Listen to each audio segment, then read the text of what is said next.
IDAC head Advocate Andrea Johnson returns to the witness stand at the Madlanga Commission this morning. Proceedings at the Commission adjourned an hour early yesterday. Now, for more on the story, let's cross over to SABC News reporter Canny Maphanga.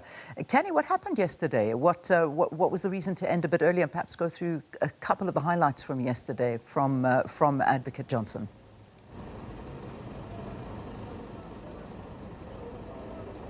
Well, good morning to you, Leanne, and to the viewers at home. Today will mark the third day of IDAC head Advocate Andrea Johnson taking the stand. And yesterday, those hard, tough, probing questionings that were put to her actually put the kind of leadership that she held over IDAC under scrutiny, as well as the cases that they've taken on. And it runs the risk of raising questions of credibility against the cases that currently fall under IDAC's watch, because from the vantage point of this particular crime intelligence matter that was actually phrased, or rather framed, as the Fadil Adams complaint, we saw that through questioning, different details came out that raised further questions about IDAC and its allegations that it faces of selective justice, or allegedly being used as a tool to fight those internal factional battles. What we heard yesterday in the main is that that particular Section 27 referral, which is really at the heart of the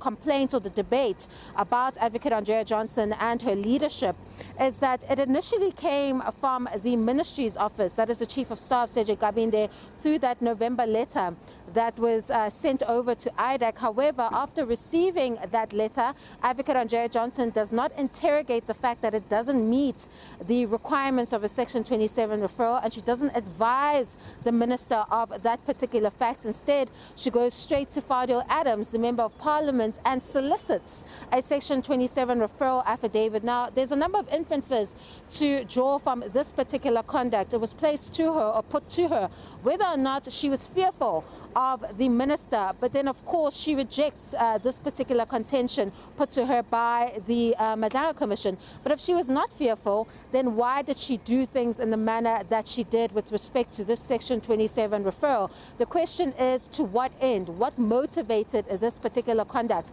And it is that question and the line of questioning that we see from the Commission that will get us closer to what the true alleged motive was behind this particular matter, because at the very least, throughout the day of questioning, she is unable to advance a legal basis, not only for the Section 27 referral, but for the case itself. It seems that the manner in which IDAC did things, that you coming off of a letter that speaks about the interception of dockets, but somehow you land up with a case of fraud and corruption against Lieutenant General Dumsani Khumalo and other high-ranking SABC officials, that now delves into other issues that have nothing to do with the root cause of why that letter was sent to you. And even worse, you solicit an affidavit from Fadil Adams, and the question is why, to what end, even down to the names that were received that were not part of the Fadil Adams statement. She still can't explain how she received those names. There's a lot of question marks surrounding the manner in which this case was approached,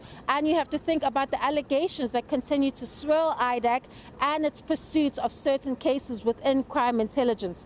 Was this motivated by a different individual, or was this a legitimate pursuit of justice? We'll find out at 9:30 a.m. when she continues to take the stand and face those tough questions about IDAC's operational methods and what the Commission must make of this pursuit of justice against a case that seemingly appears before the Madlanga Commission as something that had no legal basis or legal ground.